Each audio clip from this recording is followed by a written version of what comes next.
Assalamualaikum warahmatullahi wabarakatuh. Apa kabar para rebahaners pecinta stories dimanapun Anda berada? Welcome back to Topan Asfi Channel, channel yang selalu menghibur dan dapat menambah wawasan antum sekalian seputar sejarah, kisah nyata, dan legenda. Guys, masih dalam nuansa bulan Ramadan tahun 2025. Kali ini kita akan membahas seorang panglima perang asal Indonesia. Panglima perang yang sangat luar biasa. Beliau memimpin penaklukan Portugis di Sunda Kelapa pada tahun 1527. Beliau adalah Fathahillah. Ya, siapakah sosok pahlawan muslim ini? Oke, ayo sama-sama kita telusuri. Buruan, kencengin volume, siapin ipok hitam, kunci pintu dan jendela, and stay here. This is Topan Asfi Story.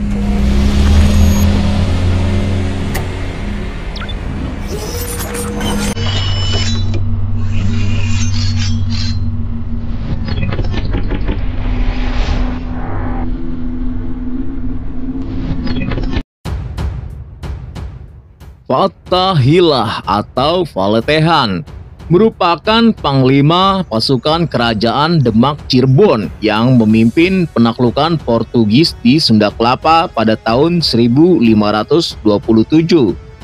Setelah mengusir Portugis, ia mengganti nama Sunda Kelapa menjadi Jayakarta yang berarti kota kemenangan. Nama Faletehan didapat dari orang Portugis bernama João de Barros dalam bukunya yang berjudul Décadas da Ásia. Kendati demikian, asal-usulnya masih diperdebatkan oleh para ahli hingga saat ini.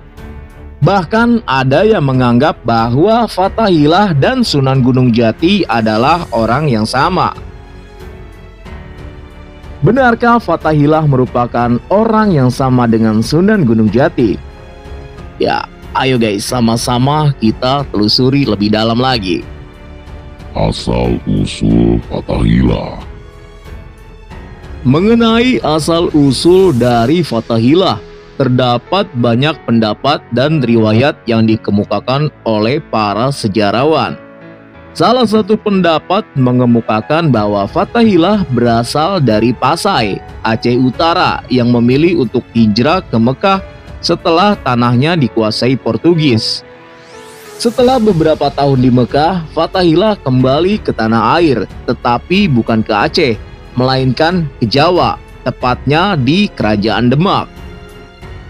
Selain itu, ada pendapat yang meyakini bahwa Fathahillah adalah keturunan raja dari Arab dan masih keturunan Nabi Muhammad yang kemudian menikahi putri Raja Pajajaran. Pendapat lain menyebutkan bahwa Fathahillah lahir pada 1448 dari pasangan Sultan Syarif Abdullah Maulana Huda dan Nyai Rara Santang.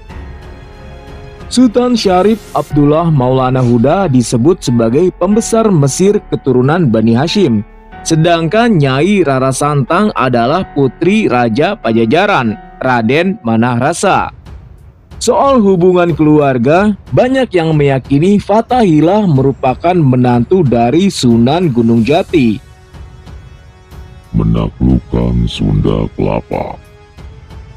Terlepas dari perdebatan asal-usulnya, Fathahillah diakui sebagai panglima perang yang berhasil mengusir Portugis dari Sunda Kelapa.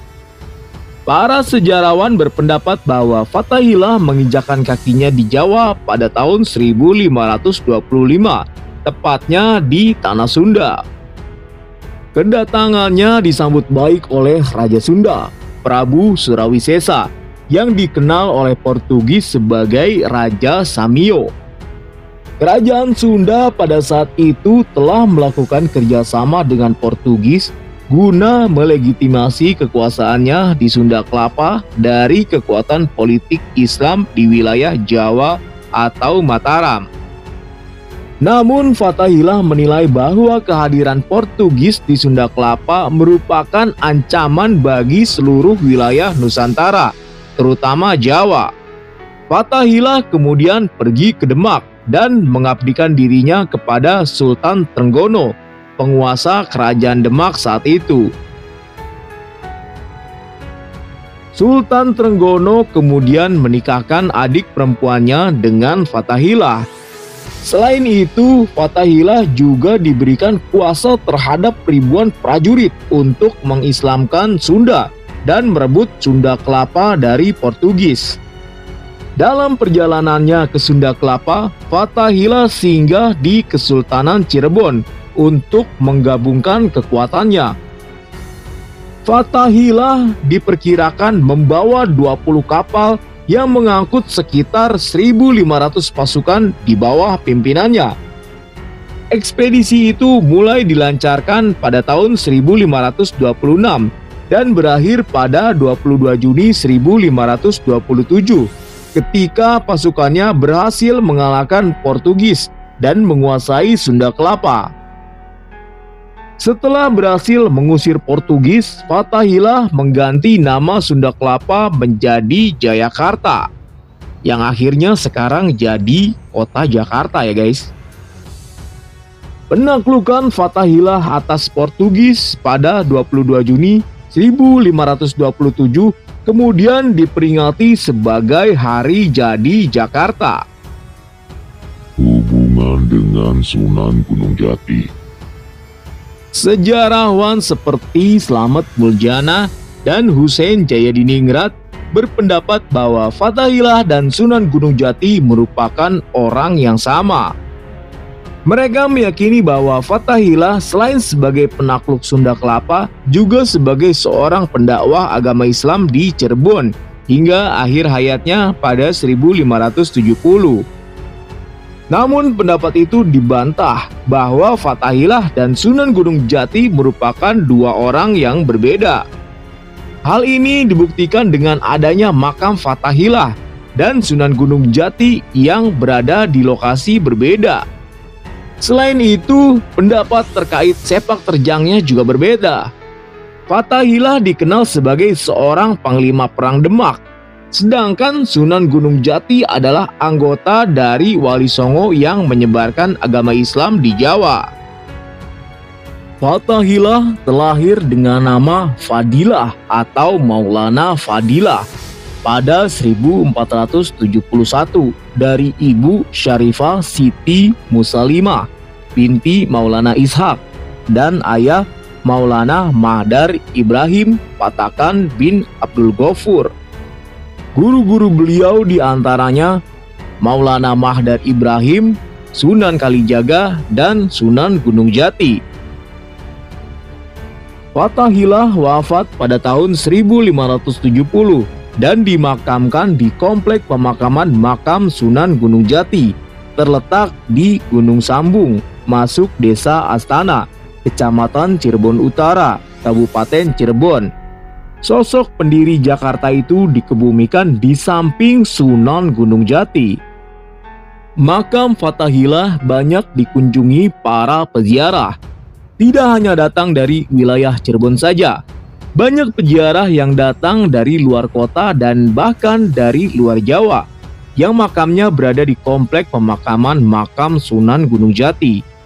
Ada keyakinan dari masyarakat yang datang ke sana bahwa dengan berziarah, berdoa dan bertawasul di makam Fathahilah, maka segala hajat pasti akan terkabul. Bahkan bagi beberapa kalangan, mereka meyakini bahwa karomah dari Fathahilah bisa meningkatkan derajat, diberi kemudahan dalam mencari rezeki yang barokah. Karena itu tak jarang yang datang ke sana adalah orang-orang dari golongan pejabat. Selanjutnya, bagi mereka yang belum mendapatkan keturunan, akan dimudahkan dalam mendapatkan keturunan anak yang soleh dan soleha. Guys, demikianlah sekelumit kisah tentang Fathahilah, seorang panglima perang Islam yang menaklukkan Sunda Kelapa. Cukup sekian konten kali ini, semoga dapat bermanfaat untuk kita semua. Akhirul kalam, wassalamualaikum warahmatullahi wabarakatuh.